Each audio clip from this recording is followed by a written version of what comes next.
Ie, mae'r cydnabyddiaeth yn, dwi jyst mor ddiolchgar am yr anrhydedd i fod yn onest. Jyst mor ddiolchgar i Wladwriaeth Cymru i'r beirniad am y cyfle arbennig yma ac yn diolchgar i bawb sydd wedi cefnogi taith y nofel.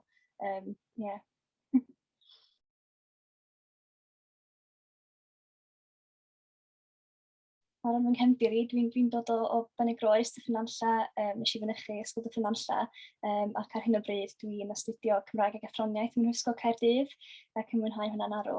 A wedyn, o ran fy ngyrfa fel awdur, dwi wedi cyhoeddi ambell stori fer ynghylch gronna y stamp a Cor Pedr Gwynt, ond Llyfr yr Awyr ydy fy nofel gyntaf.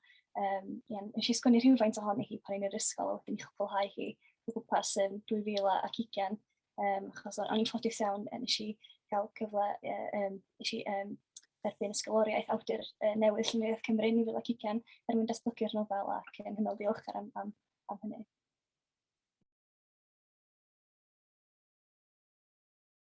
Fydda i ddim meddwl am unrhyw sbardun penodol o ran ysbrydoliaeth y nofel, ond dwi'n meddwl nath y nofel esblygu o'r cymeriadau lle, achos mae'n nofel ar gyfer pobl ifanc, a mae'n neidio rhwng safbwynt 2 berson ifanc yn y chweched dosbarth o'r enw Anest a Dean, a mae'r rai yn diodda problemau iechyd meddwl lle, ond yn ffurfio cyfeillgarwch yn ystod y blwyddyn cyntaf yn y chweched.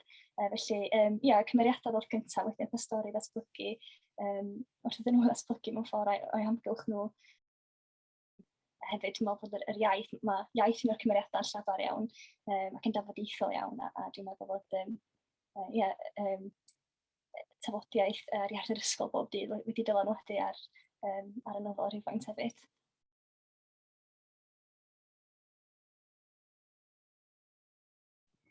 Ar ôl i fi siarad, mae'n edrych arno fi fatha mae gwallt fi troi mewn i snakes a mae'n jympio, dŵr neu rhywbeth yn cwpan fo'n tolli a slapio ar lawr. Mae'n plygu lawr so mae'r gwely'n cuddiad lot ohono fo lle dwi'n isar y silff ffenast, ond dwi dal yn gallu gweld dilo fo'n ôl notebook neu rhywbeth o bag plastig mae'n hapus fod yn cario a ripio papur allan i iwsio fo i drio sychu'r dŵr fyny. Dwi mor sori meddwl bod mewn llais bach fatha plwian yn trio fflio ato fi trwy storm neu rhywbeth. Dwi'n jympio lawr o'r ffenast a nôl o bocs tissues sy'n ar y bwrdd Leaning Tower of Pisa wrth ymyl gwely fi.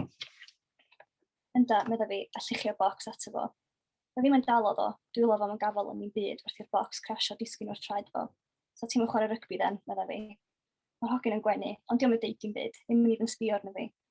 Ond plygu lawr eto i llnau restr dŵr fyny. Sori, medda fo eto ar ôl nôl y tissues gwlyb yn bin wrth y drws. O'n i'n meddwl fod na rhywun yma. Mor sori, na i fynd dwan. Na, Wycha, medda fi, gorfod fatha teacher, cringe, trio eto. Wycha, please, thing ydi, hyn yw'r thing mwyaf exciting sydd wedi digwydd i fi ers fatha i'w chwerthin, ers fatha, yn bo, ages. A'n troi rownd yn slow.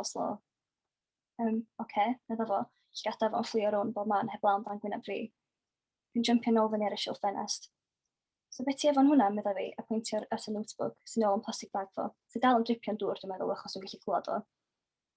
Dim byd, mond lluniau. Mas dwi o lawr ar y bag. Dwi'n gallu gweld fatha cyfyd o llyfr fo, notebook fo, sketchbook fo, whatever, trwy'r plastig. Dim byd. Cool, so ti'n fatha person talented. Mae'n dechrau cochi bechod o ysbryd pen fo'n ffast. Oops, dwi wedi gwneud hwnna'n comfortable land o. Classic fi.